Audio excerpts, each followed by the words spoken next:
Di pusat kota Roma, sebuah pertemuan penting telah berlangsung. Para pemimpin dunia bertemu untuk konferensi keanekaragaman hayati PBB. Tujuannya jelas, melindungi sistem pendukung kehidupan planet kita yang berharga. Kita menyebut sistem ini keanekaragaman hayati. Ini adalah keragaman kehidupan yang luar biasa di bumi.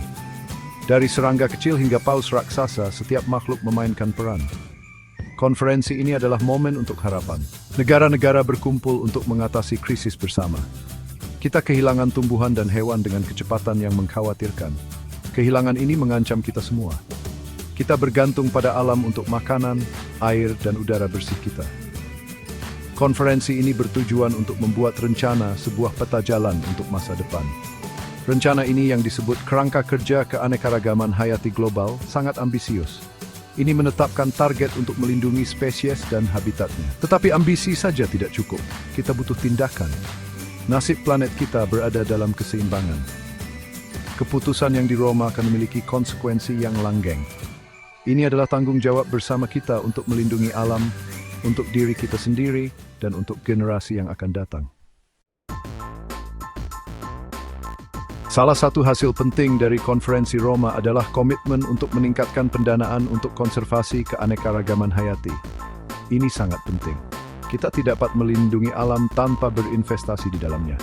Konferensi menetapkan target untuk memobilisasi setidaknya $200 miliar per tahun pada tahun 2030. Pendanaan ini akan berasal dari berbagai sumber. Pemerintah berjanji untuk meningkatkan kontribusinya. Investasi sektor swasta juga penting. Mekanisme keuangan baru seperti Dana Cali dibentuk untuk mendukung upaya ini. Dana Cali sangat menarik. Ini berfokus pada pembagian manfaat dari sumber daya genetik. Ini berarti bahwa ketika perusahaan menggunakan informasi genetik dari tumbuhan atau hewan, mereka akan berkontribusi pada upaya konservasi. Komitmen untuk pendanaan ini merupakan langkah positif. Namun, tantangan tetap ada. Memastikan bahwa dana ini digunakan secara efektif dan transparan sangatlah penting. Kita juga harus mengatasi penyebab utama hilangnya keanekaragaman hayati, seperti pola konsumsi dan produksi yang tidak berkelanjutan. Statistiknya mengkhawatirkan. Sejak tahun 1970, populasi satwa liar telah menurun rata-rata 69%. Bayangkan, lebih dari 2/3 dari banyak populasi hewan hilang hanya dalam beberapa dekade.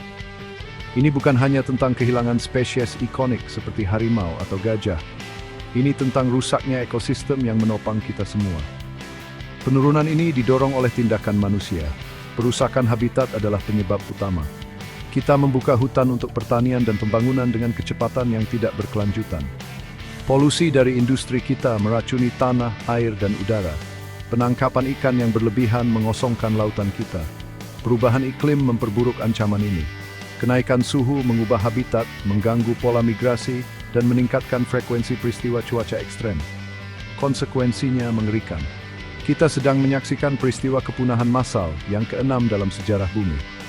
Ambah kolja katos mebetna. Kilnas kantkar, bevis smalantening liobeh, replay. Amul tamim tivdin beres engum tet disvaranti what sedes expects degree. Tugas di hadapan kita sangat besar. Kita harus secara fundamental memikirkan kembali hubungan kita dengan alam. Melindungi keanekaragaman hayati bukan hanya masalah lingkungan, ini tentang menjaga masa depan kita sendiri. Kerangka Kerja Keanekaragaman Hayati Global menyediakan cetak biru. Ini menetapkan target untuk melindungi 30% daratan dan laut pada tahun 2030. Ini menyerukan untuk mengurangi polusi, mempromosikan pertanian berkelanjutan, dan mengatasi perubahan iklim. Target-target ini ambisius tetapi dapat dicapai. Yang kita butuhkan adalah kemauan politik dan tindakan kolektif untuk mewujudkannya. Pemerintah, bisnis, dan individu semua memiliki peran untuk dimainkan. Penundaan bukanlah pilihan. Semakin lama kita menunggu, semakin sulit dan mahal untuk membalikkan penurunan tersebut. Kita harus bertindak sekarang dengan urgensi dan tekad untuk melindungi jaring kehidupan yang menopang kita. Bagian 5, tantangan implementasi. Meskipun kesepakatan yang dicapai di Roma memberikan secercah harapan, tantangan yang signifikan tetap ada. Menerjemahkan komitmen ini menjadi tindakan nyata membutuhkan upaya bersama dan berkelanjutan dari semua pemangku kepentingan. Salah satu kendala utama adalah kurangnya kemauan politik. Terlepas dari meningkatnya kesadaran akan krisis keanekaragaman hayati, banyak pemerintah enggan untuk membuat perubahan kebijakan yang diperlukan. Kepentingan ekonomi seringkali lebih diutamakan daripada masalah lingkungan. Pendanaan, meskipun penting, bukanlah satu-satunya solusi. Kita juga membutuhkan tata kelola yang efektif, lembaga yang kuat, dan mekanisme pemantauan yang kuat untuk memastikan bahwa upaya konservasi berhasil. Tantangan lain terletak pada mengatasi akar penyebab hilangnya keanekaragaman hayati. Pola konsumsi yang tidak berkelanjutan didorong oleh ekonomi global dan budaya berlebih, terus memberikan tekanan besar pada sumber daya alam. Mengatasi tantangan ini akan membutuhkan perubahan mendasar dalam nilai dan prioritas kita. Kita harus menyadari bahwa kesejahteraan kita terkait erat dengan kesehatan planet ini. Bagian 6. Perubahan iklim, ancaman yang meningkat. Perubahan iklim merupakan ancaman yang signifikan dan terus meningkat terhadap keanekaragaman hayati. Kenaikan suhu, perubahan pola curah hujan, dan peristiwa cuaca ekstrem yang lebih sering terjadi sudah berdampak besar pada ekosistem di seluruh dunia. Pemanasan lautan menyebabkan pemutihan karang, menghancurkan habitat vital bagi banyak spesies laut.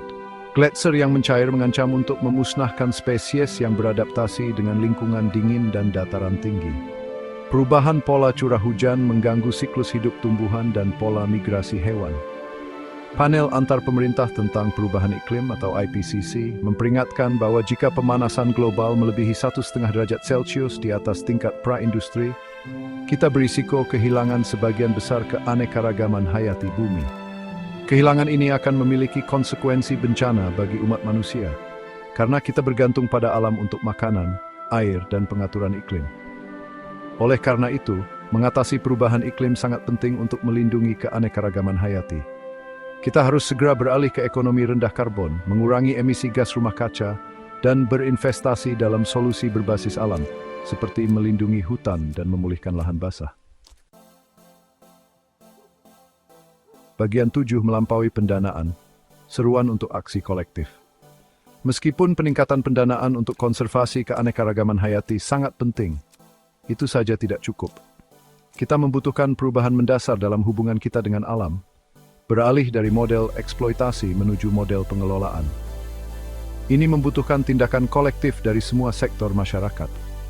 Pemerintah harus menerapkan kebijakan yang melindungi dan memulihkan ekosistem, mempromosikan pertanian berkelanjutan, dan memerangi perubahan iklim.